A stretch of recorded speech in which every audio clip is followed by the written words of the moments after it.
Hi there, I am Ortez, and this is my shadowing.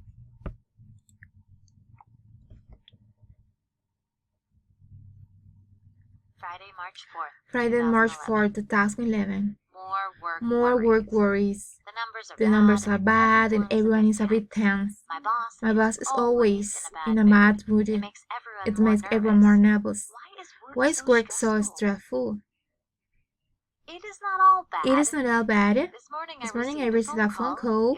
It was from Mr. Mr. Smith's Smith's secretary. She said She said that he needed to see me this afternoon. I I explained explained that that he's he's not not my my client, client, he he should should see see my my coworker. The The secretary secretary said that he wanted to see me. She said it was about a meeting yesterday. Of course, I said yes, and we agreed to meet at 5 p.m. I went to his office and we talked about short time about the meeting yesterday. He actually had nothing to say.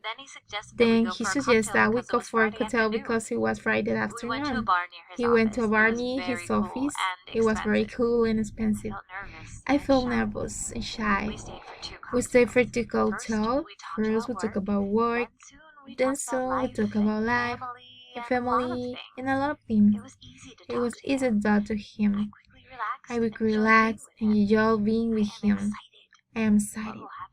What will happen next?